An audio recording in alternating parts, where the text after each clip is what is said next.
Méditation du 5 septembre. Le prédicateur vêtu de blanc. Par l'Éternel, les pas de l'homme s'affermissent. Il prend plaisir à sa voix. Il prend plaisir à sa voix. Psaume 37, verset 23. As-tu le moindre doute sur le fait que Dieu dirige le cours de ta vie? Le pasteur Hugo Leguette avait commencé une série de réunions d'évangélisation lorsqu'une terrible tempête déchira la tente. Le pasteur invita l'assistance à revenir 2 jours plus tard, juste avant le début de la deuxième réunion. Un auditeur, M. Glass, s'approcha de lui pour lui parler. Il y a environ 6 ans, lui dit-il, j'ai fait un rêve dans lequel je voyais un homme vêtu de blanc prêcher la vérité de la Bible dans une tente. J'ai également vu un grand livre. Depuis, j'assiste à toutes les réunions qui se tiennent sous une tente dans cette localité. Mais de tous les prédicateurs que j'ai rencontrés, vous êtes le seul à porter un costume blanc. Je crois que vous enseignez la vérité. Glass demandait également, allez-vous prêcher contre la cigarette? L'évangéliste pensa que ce n'était pas encore le moment d'aborder le sujet, mais reconnut finalement qu'il en parlerait. Le lendemain, Glass lui dit qu'il avait arrêté de fumer et lui demanda, avez-vous l'intention de nous enseigner que le samedi est le jour du repos? Oh, répondit le pasteur, vous anticipez mes messages. Comment avez-vous entendu parler du sabbat? Dans mon rêve, expliqua-t-il, j'ai vu un grand livre intitulé Les beaux enseignements de la Bible et je me le suis procuré. J'y ai appris que le samedi était le vrai jour de repos. J'ai compris que ce livre était lié au prédicateur vêtu de blanc et qu'il nous parlerait du sabbat. Le pasteur Leguette a baptisé M.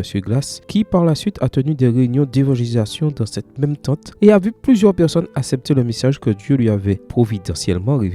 Il est plus tard devenu ancien dans l'église établie dans son village. Il est bon de noter qu'au moment où M. Glass a fait ce rêve, 6 ans avant d'assister à cette campagne, Hugo Leguette n'était pas encore pasteur et ne possédait même pas de costume blanc. Par l'Éternel, les pas de l'homme s'affermissent. Il prend plaisir à sa voix. Il prend plaisir à sa voix. Le laisseras-tu guider tes pas aujourd'hui? Amen. Bonne journée à toi et que le Seigneur te bénisse.